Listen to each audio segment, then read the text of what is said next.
Kenalkan, nama saya Angelina Stefania, NRP 130318061 dari Fakultas FBE Universitas Surabaya.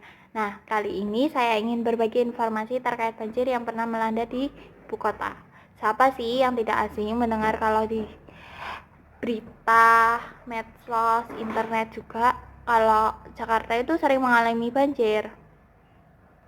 Dari info-info yang saya dapatkan, banjir tersebut karena curah hujan yang tinggi. Gak kebayang kan tingginya seberapa. Pasti, nah karena pada saat itu Jakarta hujannya itu diguyur 2 hari berturut-turut. Tepatnya pada bulan Januari 2020 yang pada saat itu malam pergantian tahun baru. Penyebab banjir sendiri dikarenakan menumpuknya sampah di berbagai wilayah Jakarta, terutama di sungai-sungai besar yang ada di Jakarta, sehingga menghambat saluran air. Hal itu menghambat aktivitas kota Jakarta. Berdasarkan fakta yang saya lihat, terutama di Pulau Gadung tepatnya, di Jakarta, Bekasi, Jakarta.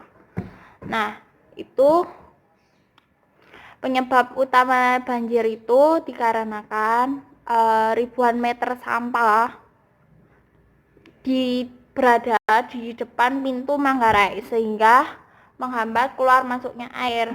Nah, pas waktu itu pemerintah mengatasinya dengan menugaskan 15 alat berat dan 150 truk yang digunakan untuk mengangkut ribuan ton.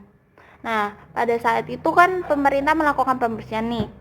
Nah, tapi masalah pas waktu itu, masalahnya itu masih belum reda karena terlalu banyak sampah, dan itu gak cuma di depan pintu Manggarai itu, tapi di sepanjang sungai itu sampah semua isinya. Nah, jadi pemerintah kayak kewalahan gitu loh, membersihkannya. Jadi karena itu pemerintah masih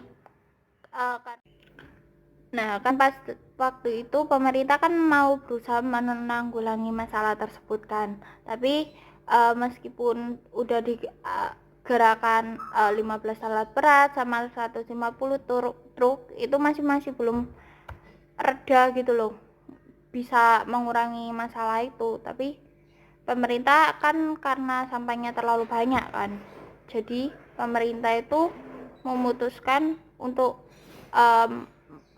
memultifungsikan pompa-pompa yang ada sehingga bisa menyedot air-air yang menghambat itu, sehingga sampah-sampah juga bisa teratasi. Nah, dari dampak banjir itu menyebabkan banyak puluhan rumah, bakal sampai ratusan rumah, banyak yang tenggelam, banyak yang hanyut ke bawah air. Nah, bukan itu aja, tapi banyak akses jalan juga yang rusak sehingga aktivitasnya masyarakat Jakarta juga banyak yang terganggu, dan pada saat itu memakan korban hingga 67 orang yang tewas dan 545 jiwa-jiwa yang terluka. Total menurut BNPB, total keseluruhan korban yang ada di Jakarta itu sebanyak 366.274 jiwa. Nah, yang lebih viralnya, yang pas itu lagi viral, nah itu rumah artis banyak juga yang kemasukan air, sehingga mereka juga melakukan kayak memviralkan di medsos, dia kayak lagi bersih-bersih rumahnya kayak gitu. Nah, karena ini semua karena perbuatannya manusia, karena kelalaiannya manusia, sehingga dia itu tidak mementingkan arti pentingnya lingkungan. sehingga dampaknya itu besar sekali buat kota Jakarta.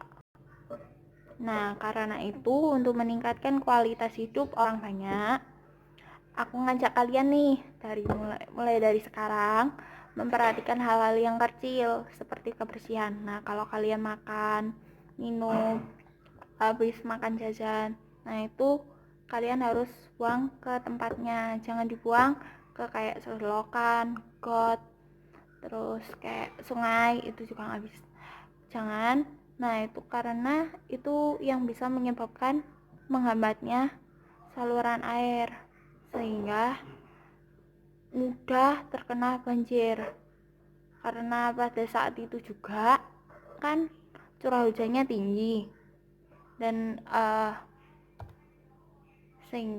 sehingga karena salurannya tidak mampu mengalirkan air dengan efisien, nah akhirnya terjadi banjir di mana-mana.